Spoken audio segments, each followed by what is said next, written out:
Homemaking Radio. I hope you're all doing well in your present circumstances, with great plans for improvement.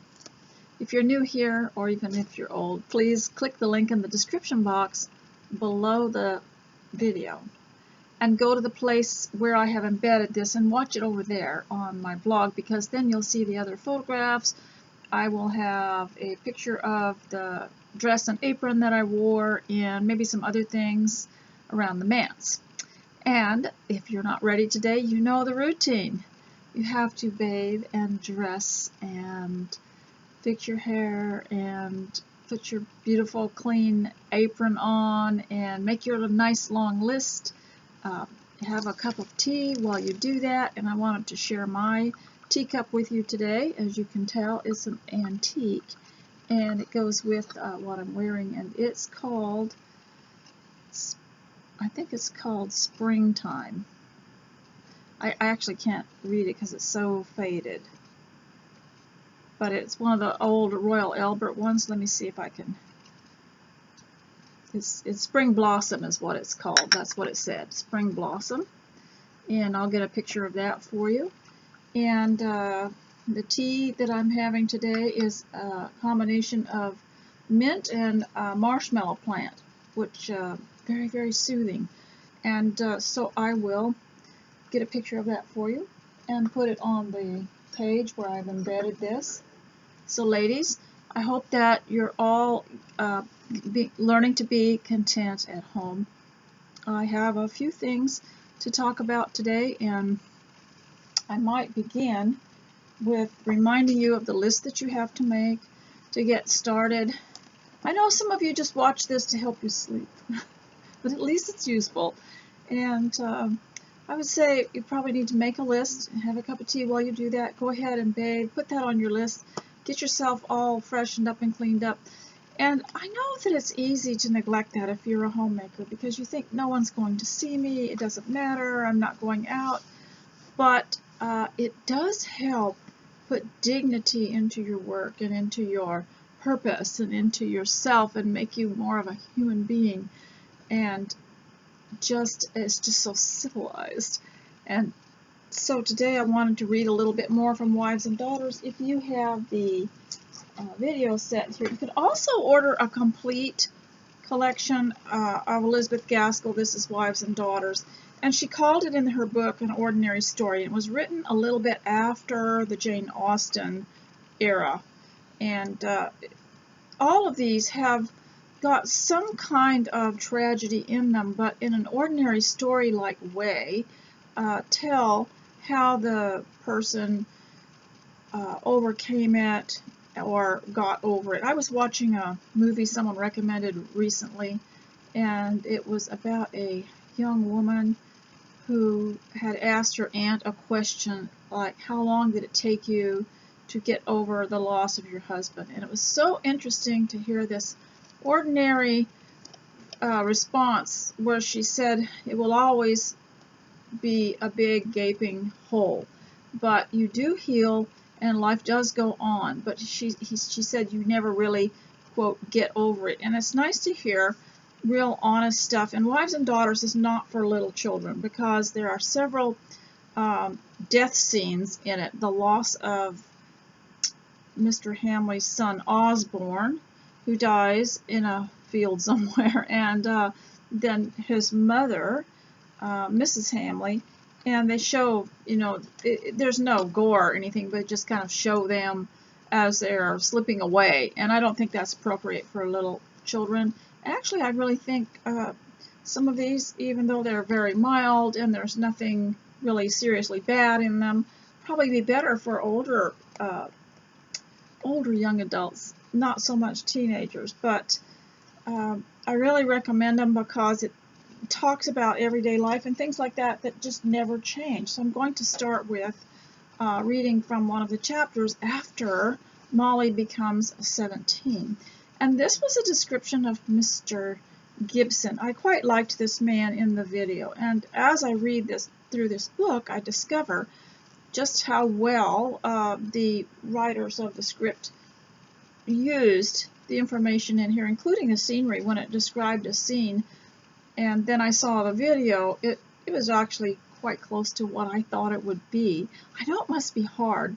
I heard the person who produced and wrote the Anne of Green Gables series back in the day, back in the 1980s or 90s, and he said it was very hard because everybody of a generation that had read about Anne of Green Gables had their own idea in their minds of what she was like, what she looked like, what the house was like, and of course when you're reading a book your imagination takes over, but they did such an excellent job. But this is about Mr. Gibson, and he was the I guess county doctor, and Hollingford knew him, and the Miss Brownings were other characters in the story. The Miss Brownings were two unmarried sisters that lived in Hollingford, and often Molly stayed with them when her father had to be away, or they helped Molly get ready for things, like they helped her find the dress she would need to attend Lady Cumnor's annual party that she put on for the children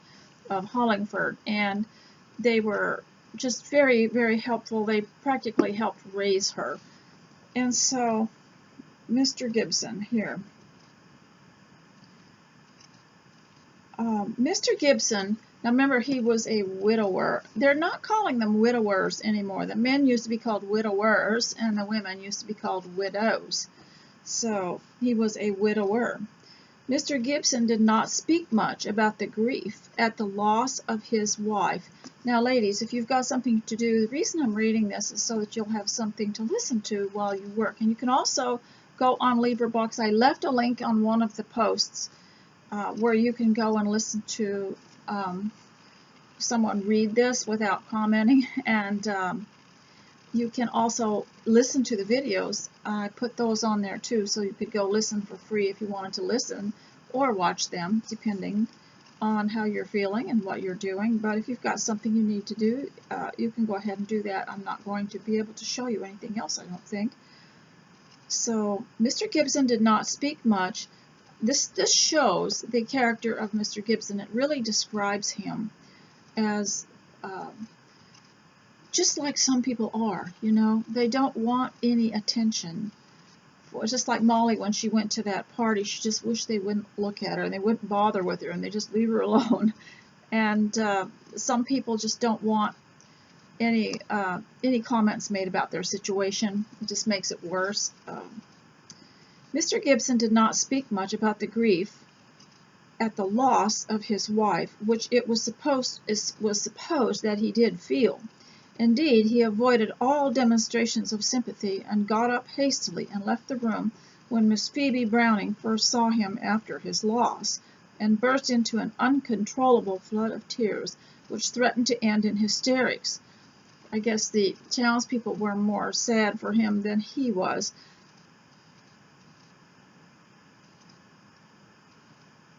Miss Browning declared she never would forgive him for his hard-heartedness on the occasion, but a fortnight afterwards she came to very high words with old Mrs. Goodenough. I don't know if you remember in the movie series, Mrs. Goodenough. She was one of the townspeople who came to one of the dances or parties put on by the more wealthy people, the Cumnors, and how disappointed she was when the Duchess showed up in an ordinary dress. And she said, Farmer Brown's daughter's got a better dress than that, and she could have at least come in her coronet or her jewels. She said, I've been sitting up all night waiting to see her, and she was so disappointed. And Lady Harriet said, you're quite right, we'll have to do better. Which is part of an ordinary story. You know, you're often disappointed in people that you have held in high esteem. Mrs. Goodenough, for gasping out her doubts whether Mr. Gibson was a man of deep feeling, judging by the narrowness of his hatband, which ought to have covered his hat, whereas he was at least 3 inches of beaver to be seen. This was apparently something that is like an armband, only you wore it around your hat if you were, you know, in grief or something like that. I didn't actually look it up. And in spite of it all, Miss Browning and Miss Phoebe considered themselves as Mr. Gibson's best friends in right of their regard for his wife. who had passed away, and would fain have taken a quasi-motherly interest in his little girl, had she not been guarded by a watchful dragon in the shape of Betty, the nurse. Yes, they had hired help there, who looked after the house, who was jealous of any interference between her and her little charge, and especially resentful or disagreeable towards all the ladies who, by suitable age, rank, or, she thought, capable of casting sheep's eyes at the master. Several years before the opening of this story, Mr. Gibson's position seemed settled for life, both socially and professionally. He was a widower, and likely to remain so. His domestic affections were centered on little Molly, but even to her, in their most private moments, he did not give way to much expression of his feelings. His most caressing appellation for her was Goosey, and he took a pleasure in bewildering her infant mind. He had rather a contempt for demonstrative people, arising from his medical insight into the consequences to health of uncontrolled feeling. This is what Linda Lichter was talking about when she wrote one of the first chapters in her book, Simple Social Graces, describing the emotions of the Victorian society, and that was that they felt they had to live right in order to feel right, and they weren't trying to express themselves or feel fulfilled. They wanted to do right and be fulfilled, and so their emotions weren't shared with just everybody. And someone had asked me some time ago if I could do some talking on social media.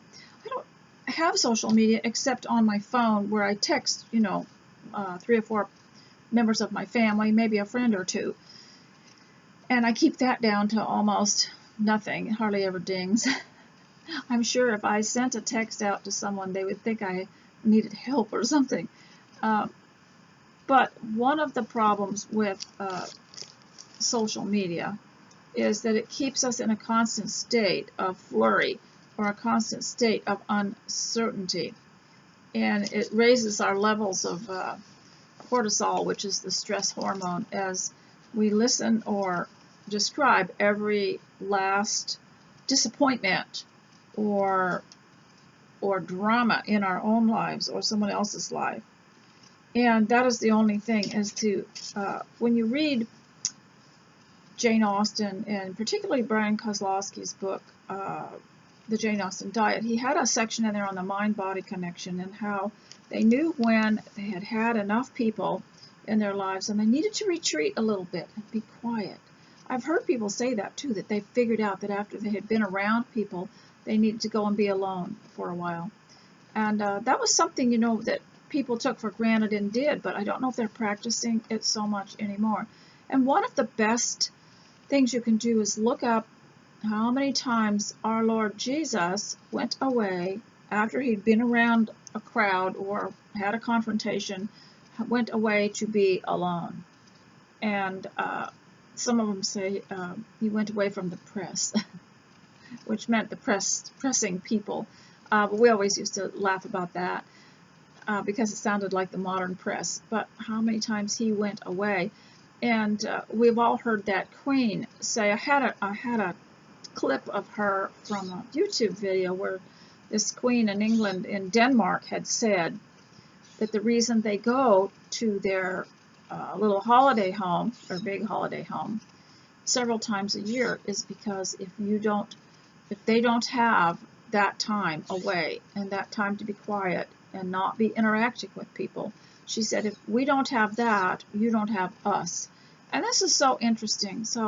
And I think for the home too, ladies, we need to preserve ourselves and only communicate with what is absolutely necessary for the edifying and building up of your own home. Your children don't need to grow up with all these friends that you have. They need just the basics of a family, and maybe not very good for them to hear about people's life failures or scary adult drama going on all the time. And you yourself, I think, might want to experiment with this by just leaving your social media alone for quite a while and seeing how different you feel, or whether your nerves settle down, or whether you can focus. It takes a little while.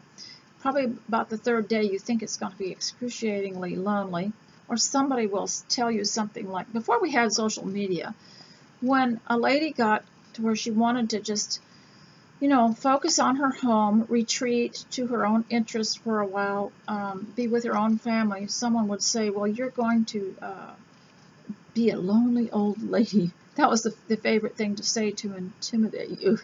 And even children that were like approaching teenage years, when they wanted to be quiet and be home with their own family, someone would say, well, you're going to just be a hermit. And there's this push to social addiction. And it really is social addiction, because if you try to do without it, let's say you have some social media and you try to kind of cut back on it a bit or do without it, it can cause a bit of a twinge in your stomach for a little while. But they say it takes about 3 days to get past it and feel a little bit more stable and not be so communicative about every little thing. And just like in old days, there's nothing new under the sun. There might be social media and you think that's just really pleasantly new, but it's really not, because even in days of the past, if a person expressed a like or a dislike or a habit they'd like to get rid of, or an ambition they had, someone would ridicule them or throw it in their face, a mistake they'd made, or throw it in their face later on to bring them down, humiliate them, deplete their optimism.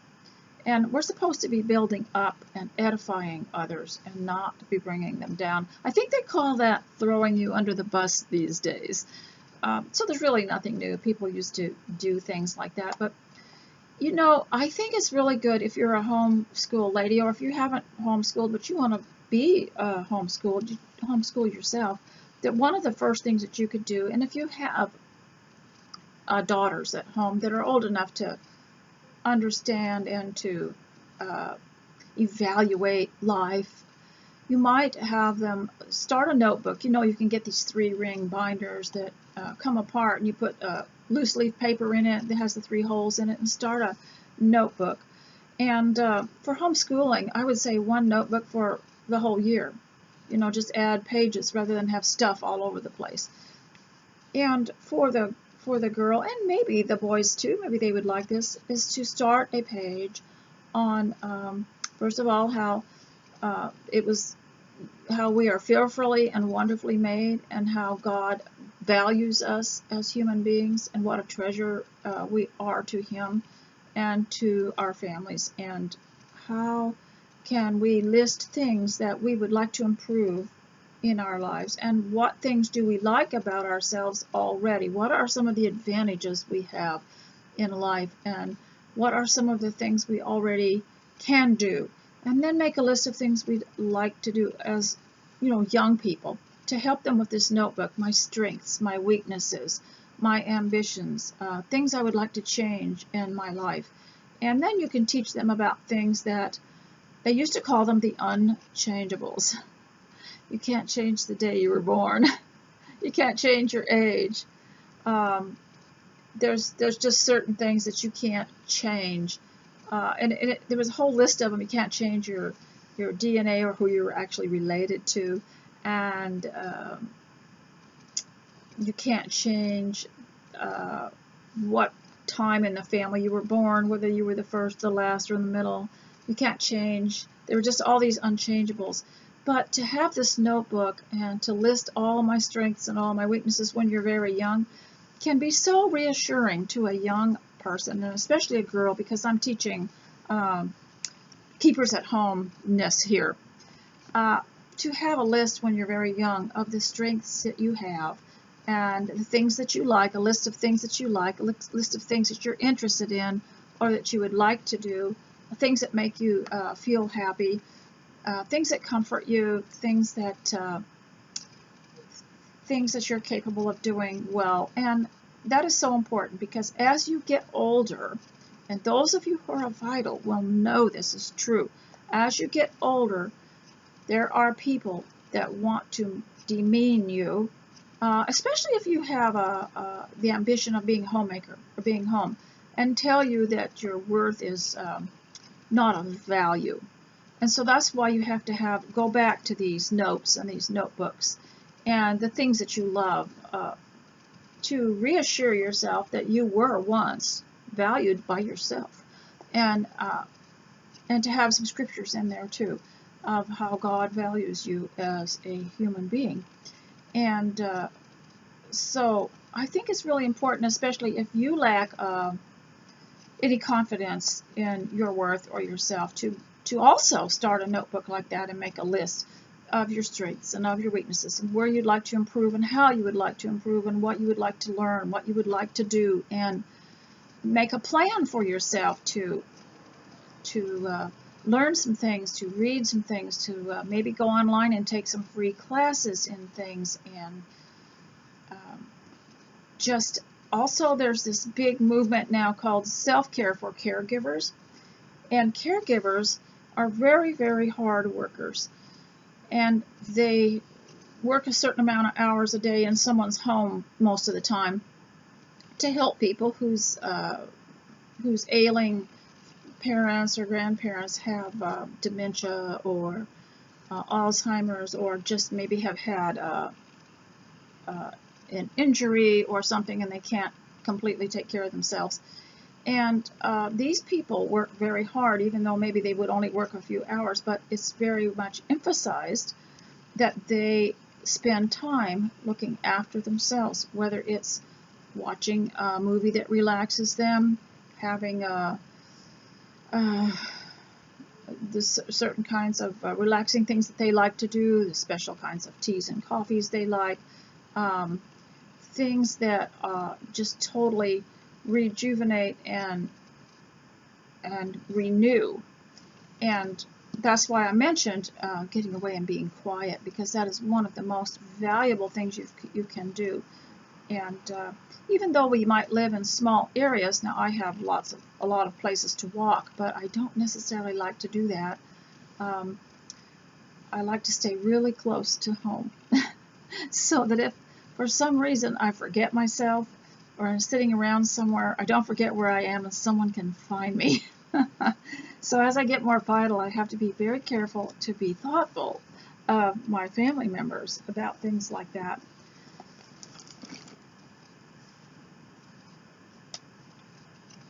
So I've discussed social media with you on how it's almost an addiction that has to be pared back on just a little at a time, and it won't be so painful. But it's not necessarily that good for us. And over the years, those of you who are vital now, maybe those who were born in the late 1940s and early 1950s, will remember when it first began, maybe in the 60s, when people were saying you've got to have someone to talk to, you've got to have someone to confide in, and all these things. And what happened was, when we used to go as a society for walks to, quote, have a constitution and talk to God, now everyone was talking to everyone else. And spreading information that maybe is not very useful to other people, or maybe other people might use it wrong. And so we have to be careful with all this, that you have to understand that the less you say or type, the less you text, the less you say, the less trouble you can get yourself into, and the less leading other people into thinking the wrong things you will do. And we learn this also, those of us who are older. There were some people back in the day where if you said a certain thing, their minds would go in the wrong direction, and then they would repeat it in the wrong way. And so in this case, it's better not to say anything at all. And I'm always amused by when Christ said, don't swear. And of course, we don't swear. But he said, let your yes be yes and your no be no. And I know that that was connected to, you don't have to make a big vulgar expression when you say yes or you say no. But also, I think that it's valuable, because if we say yes or no, and we're quiet, and we don't embellish every time we say something out of maybe a feeling of uneasiness, maybe we should say a little bit more and fill in the silent gap. That way you're not giving away information that might not mean anything at all to you, but somebody else can take a hold of it, you know. So learn to be quiet. Now the Victorians, they were very careful who they spoke to. They didn't just go around speaking to everyone and smiling at everybody. And they kept, you know, there were certain family people that were more privileged than others, and not everybody had to know all their personal life. And so that is probably one of the first things we will notice about social media, is that it's too tempting also to keep track of other people and what they're doing.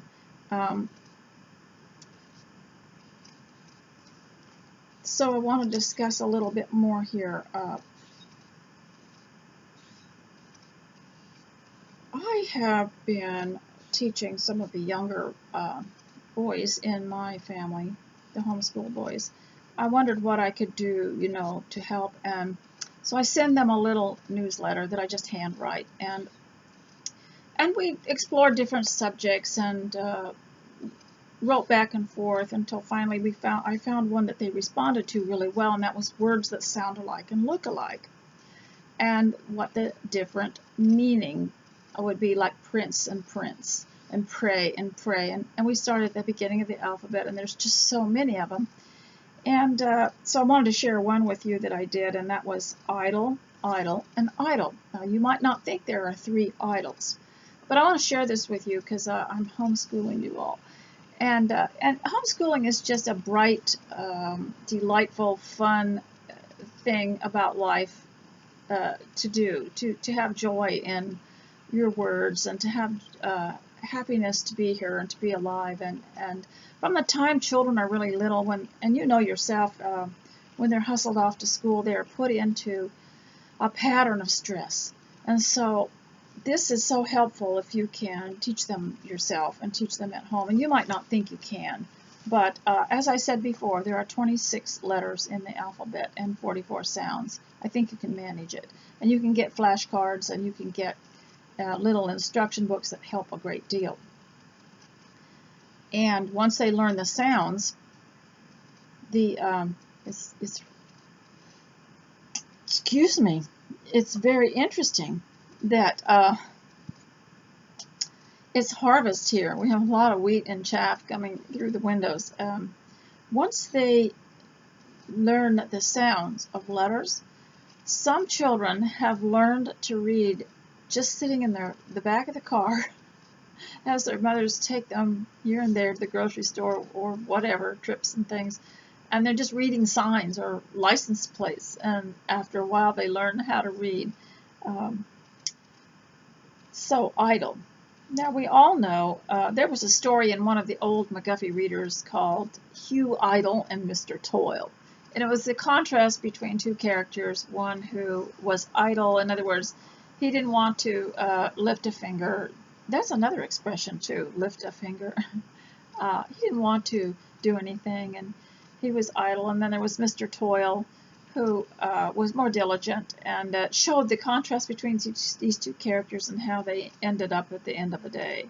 I can't quite remember all the details, but the first definition of idle would be, remember they had the expression, idle hands are the devil's workshop, and if you don't keep your hands busy, you start picking on other people, or messing around with their possessions, or, you know, just causing trouble.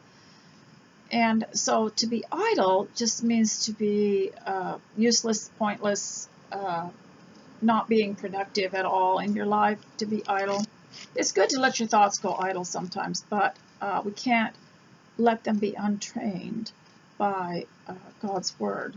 So this is the idle person. Is just doesn't mean it's okay. It's wrong to have a quiet time or not do anything. People don't have to be busy all the time. But idleness is a type of vice where it seems to get people in trouble. Well, then there's the idol, I-D-O-L, which is like a thing of worship, you know, that's made of stone or wood or something like that, and that was an idol. Or the idea that you make an idol out of something that is something that you like, that you make it, you idolize it so much, you just like it so much, more than is healthy for you. So that would be the other one, idle. And then there is idle, and it's a colloquialism from way back because I remembered it. I wonder if you can guess what it is. Let's idle on down to the local grocery store. And it doesn't mean it in a bad way. It just means that we're relaxing. We're walking in a relaxing way. And so when they come again to see me, these young children, these descendants of mine, I will have one day at the Idle Inn. And it just means a place to relax, the Idle Inn. You know, he is just going to idle on over to see the garden. And so I don't know if you realize that was also, it's a verb. Sometimes you can take a word that's spelled alike and turn it into a verb, which is very close to the original word. Sometimes these spell alike, look alike, sound alike words are related to each other. So I wanted to make sure that you knew that. Now, what is it that makes us restless at home? I wrote that down because I had a question about that. I don't know. Perhaps lack of rest, lack of exercise, and I would say to include exercise on your list. I have certain ones that I like to watch that are free, and in exercising, ladies, you don't have to follow every single step they take. Like I follow this one lady, Lucy, from England, and she'll do 4 or 5 steps or reaches or something, and I'll just do one until she comes to the next one. Just do what you're capable of, and don't think that you can't do it. And most of hers are interchangeable, so that if you don't feel like standing up to do any stretches or exercise, you can actually sit and do the same thing.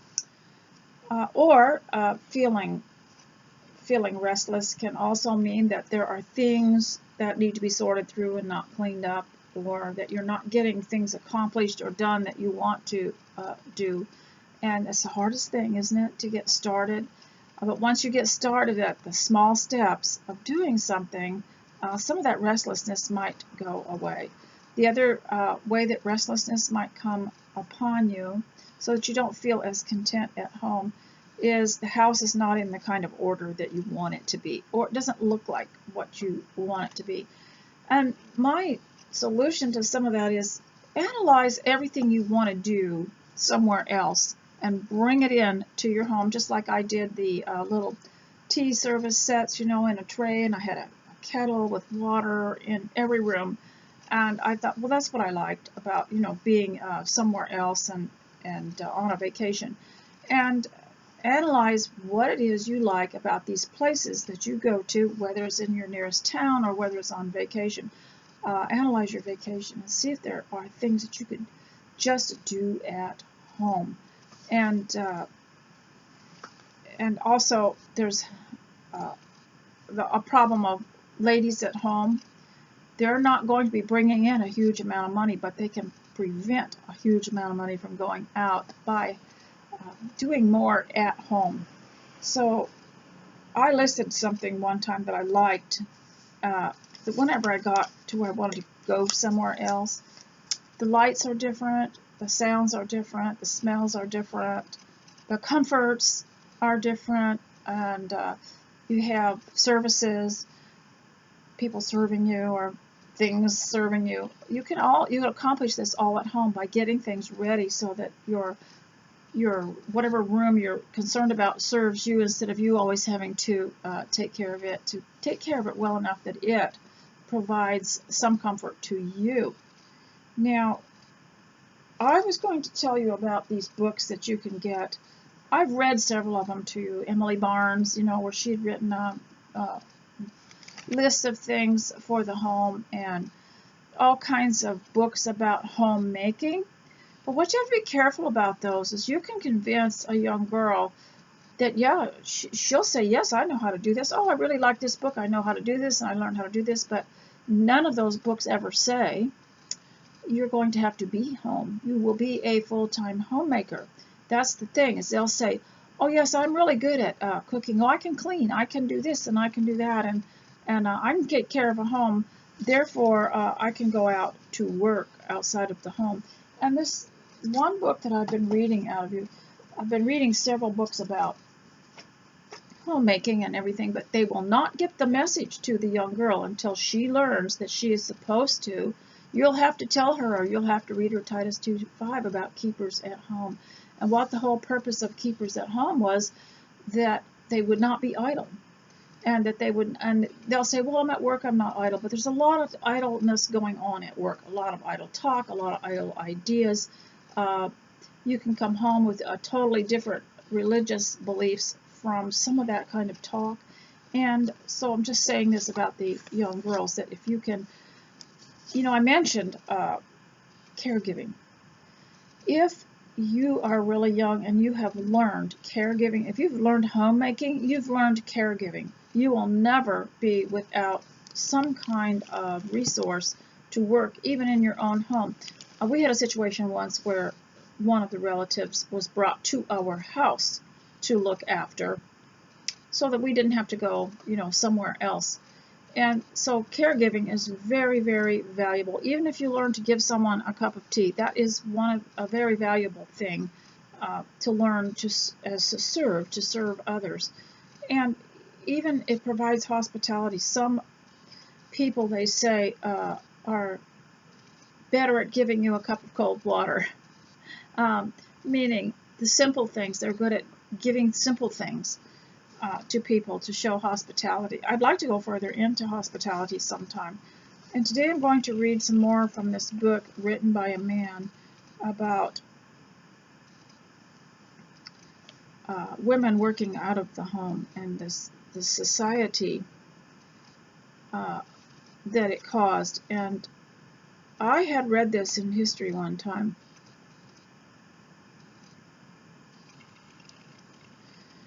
Harm to society. The trend for the mother to be out of the home is a pattern of living for many years in America. Since the emergency of World War II took millions of them into factories, and that was the cause that everyone left. In fact, they would send their children to live on farms with relatives so that these women could go to work in factories to aid in the war effort. Isn't that sad? Isn't that sad? There's no justification for it found in Scripture at all. But it's hard in a world where the culture is pressuring and changing, and you feel so weird because you're not doing what everybody else wants you to. It's hard to stand your ground. It has been during this time that we have developed some of our most threatening social problems. Marriage problems, divorce, violence in the streets, drug abuse, rebellion against social customs and moral standards. Many of these problems can be traced to homes of working mothers. Children are neglected and do not receive the attention and training from their parents they deserve. Some have reading disabilities and other learning problems. Some have mental maladjustments or develop into mental cases or fail to find purpose and happiness in life. They turn from the standards of their parents and seek new ways. Now, this is one thing that you can do. Let's say that you messed up your life. We used to say, we don't want you to ruin your life. Remember back in the old days, they used to say, don't ruin your life. And they would tell you how not to ruin your life.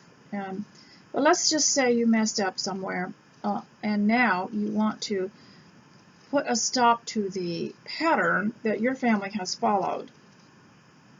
And let's say you have a child, but you are not married. In reading some of these books, I see that they always tried to guide the young woman into something better. And I really think that homeschooling your child will prevent them from carrying on this pattern of the state raising children. What you need to do is get rid of the state as your husband, even if it's just a mentality you have, that you're helping you're helping the world or you're helping the state. And if you possibly can, figure out a way to stay home with your children and guide them into the way of life you would have liked to have had. And you'll hear even homeschool kids say, well, Mom, you did this and you did that, and you weren't following all this, and now you want us to follow it. Well, the best response to that would be, well, when I learned better, I did better. And also, I want better for you. I don't want you to suffer the anxieties and the hardships that's caused by turning away from the way, and the way, the truth, and the life we're talking about in Scripture. And that is to guard your children and guide them to want to be married, to have children, and to guide their houses. And for young mothers, you need to train your sons to be good husbands so that the wife won't hate you. And just start them out with good manners and kindness. And that will go a long way, because good manners will mean that they will want to fix things for someone. They will want to be honest workers for something, and that they will understand what money is worth and how to spend it properly, and how to, especially if they learn how to care for their mother. So this is what we want to do, and for our daughters too, to train them so that someone would really appreciate having them as the mother of their children, as their wife, as the mother of their children, and to help them have a home and a happy home life. That's the way to break that chain. Also, if you don't send them to public school, it's less likely that they're going to follow in the way that you followed, because that's where it stops. So let me read on about this. The standard of living is a fictional thing. Mother must be returned to the home. Now listen to this. The standard of living is a fictional thing. You'll notice that every time someone wants you or your daughter to go out to work, it's never for free. It's for money. And of course they all want a car. And so everyone's caught thinking, well, how are we going to get a car for our daughter? I would really suggest that either she share one or she waits till she gets married. And there's just all kinds of ways around this, but these days it's not hard to get a car. But mother must be returned to the home. The standard of living is a fictional thing. Yes, I'm always confused about how these politicians talk about the standard of living. What is that? Some people don't want anything. Some people don't want. We've had visitors from overseas, and they right away they judge us and they say you're on the lower end, you're poor and everything. But we don't really want high-end stuff. We don't want vacations. We don't want things with labels on them. We enjoy going and finding something that no one wants and then reviving it and using it again. We like to make our own things, and so our standard of living is high spiritually, and it's like Linda Lichter said in her book, Simple Social Graces, that all of life was a type of worship. All of life was spiritual. It was the religion of life, she called it. And so he said the standard of living is a fictitious thing. Well, that's for sure. We don't all have to have what everybody else wants. It's a woman's function to stay home and raise children. She should not join the hunt with men. A man, too, feels less of a man when his wife works. If you don't leave a family of decent kids behind, you have left nothing. The footprints we leave on the sands of time are soon blown away. Basic to the solution of adolescent problems of any generation is the intact home. The problem of the working wife cannot be ignored as a prime contributor to trouble in society. I was talking to one of my relatives not long ago, and we were on the subject of homelessness. And she had found out that there were a lot of really young people, 17 and 18 and 19 and 20, that were homeless or on the verge of homelessness, and it was all traced back from what they could tell and what they knew of these children's parents and families to the breakup of the home. And I just thought that was just tragic. Because we have not lived these concepts, we are reaping the effects. Homes are mismanaged and neglected. I never really thought about that the house itself, you have to look after it, and that's part of your responsibility as a human being and towards God. That's part of your dignified living, is to look after the house. And I really hadn't thought about that. That's also causes the breakdown of the family in a way, if they're not given a place to live that has dignity in it.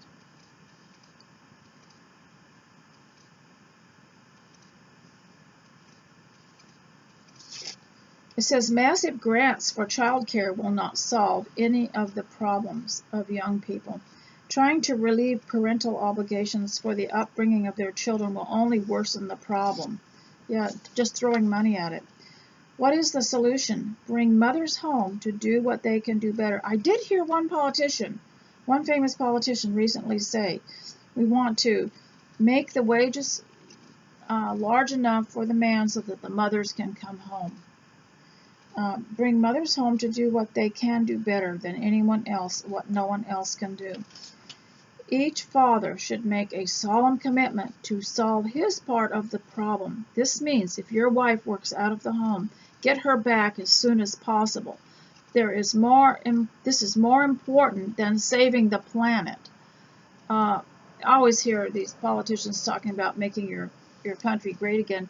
The way you can make your country great again is make your family solid and great again as a family. Desperate times require desperate solutions. Public sentiment rallies to fever pitch to save a child in a well, but millions of children need savings by their parents. So I wanted to talk about this, and the next one is the preparing your sons for a role as a provider.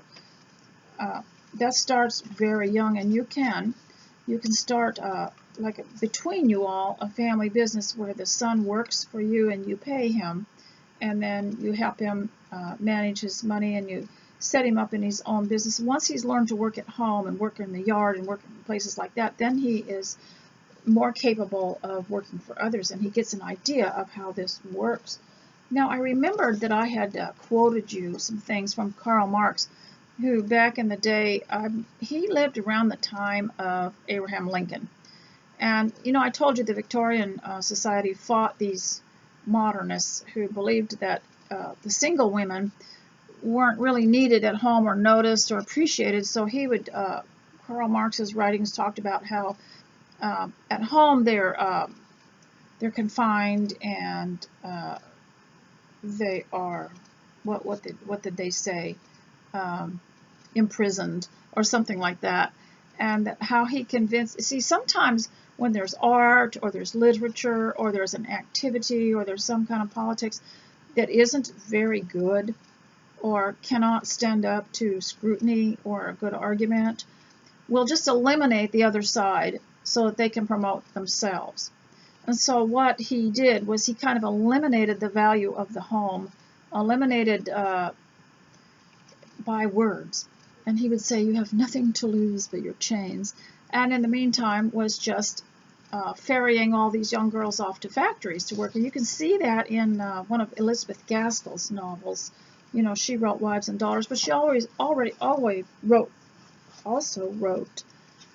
North and South, which is about the cotton factories and the young women that worked in their dismal conditions. Now, of course, you would say, oh, but she's okay. She can work at, you know, such and such, and it's a nice place and all this, but that is just not natural wear and tear on women, the kind of schedules that they have to have. And so I was talking to one of my older grandsons about Karl Marx and also some of the artists, how they, I'm trying to think of some of the modern artists that came out with Cubism and kind of drawings that didn't really make sense. The way they got popular was they just ran off the good ones, you know, from the art places or the shows or the museums. They just kind of ran them all off, and that was, and said that they were conceited or something like that. And this is how sometimes when a philosophy doesn't really make sense and doesn't have a lot of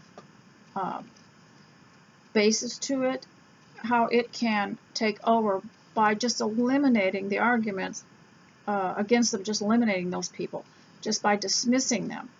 And this is why we have to keep smart about what the Scripture says and what our homes mean to us. So anyway, I was telling him about this movement in the 1800s, and it's always been there. It wasn't just in the 1800s. It started a long time ago to call women away from their homes and from home life and from having children and from being homemakers and being in helping their husbands. And really the feminist movement was, Taylor Caldwell wrote in her little book, Women's Lib, that I read too, that it was not a liberation movement for the women. It was a liberation movement for the men, so they didn't have to provide anymore, which is against God's word. And because the man was supposed to provide, then you could read that, or when you read about Adam, that he would, by the sweat of his brow, have to provide for his family. So here's what my little grandson wrote after I told him the story of these modernists that tried to rescue young girls from their homes. Here's what he wrote. Congratulations, you are finally free to work in a factory. No longer will your home be known, no longer a garden to call your own. Ancient men, they had a home, flesh of flesh, bone of bone. But you aren't shackled to that lore. You get to work. But you aren't shackled to that fate. You get to work from 5 to 8.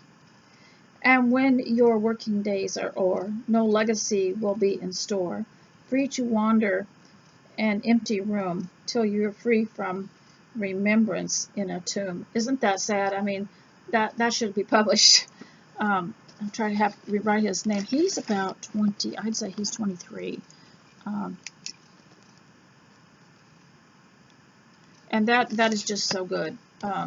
Because whenever somebody thinks they're going to rescue you from something, and haven't you, those of you who are vital, do you remember when some of this was rather pushy, even in the high schools, were asking you, well, what did you want to do? How are you going to use your talents? And we weren't prepared for it. Our parents, their parents, had homes, and their mothers stayed home, and no one really had to defend it all that much. So we didn't know what to say. Well, they would say you're talented and you're artistic and you can write and you can sing and you can, even if you sewed, oh yes, you could be a great designer and everything. Always had to be something great.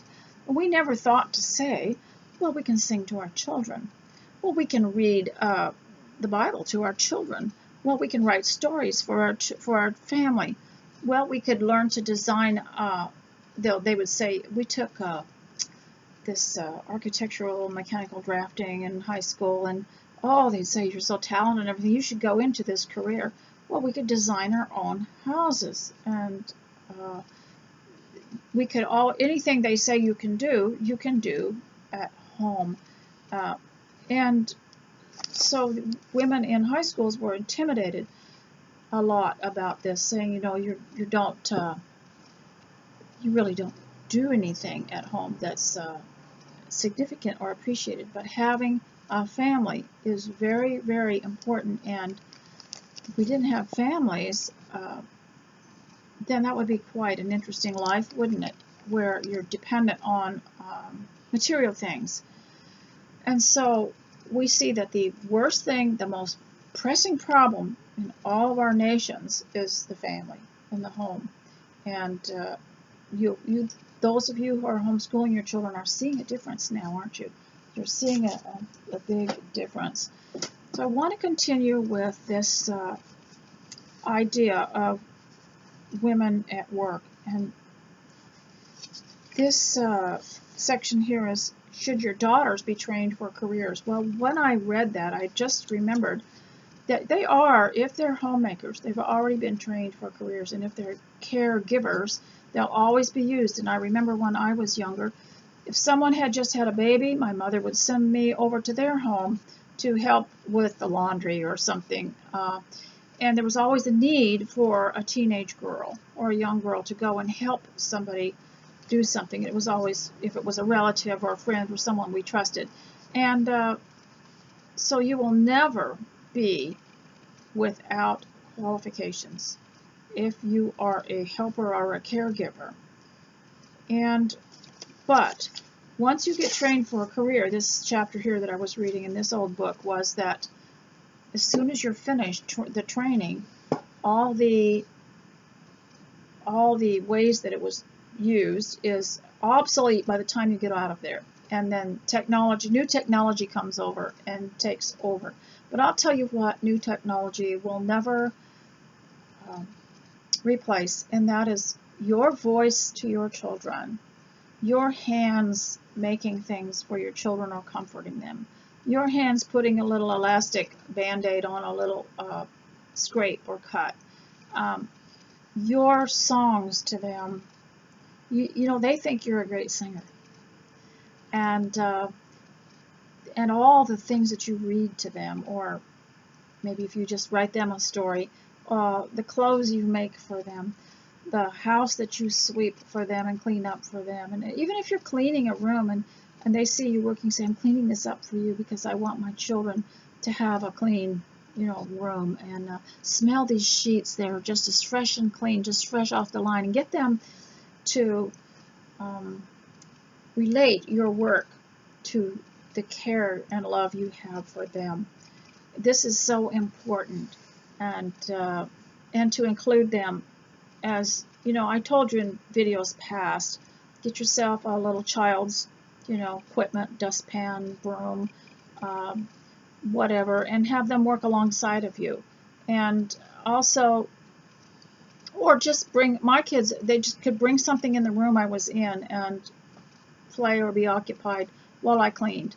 We often had, back in those days, we had records, on stereo, and I'd put something on that I liked to listen to while I worked, and I sang while I worked. And in those days, work wasn't considered a punishment or grueling. Now, there are some people that could make it very difficult, and so those children would grow up with a hatred for it. But we don't have to do that. We can make it a happy experience. So, ladies, I hope that this has somehow been of value to you, and I want to thank you all for coming and for being a friend, and also wanted to remind you to stay close to Christ, and I'll talk to you, I hope, sooner than later. Bye.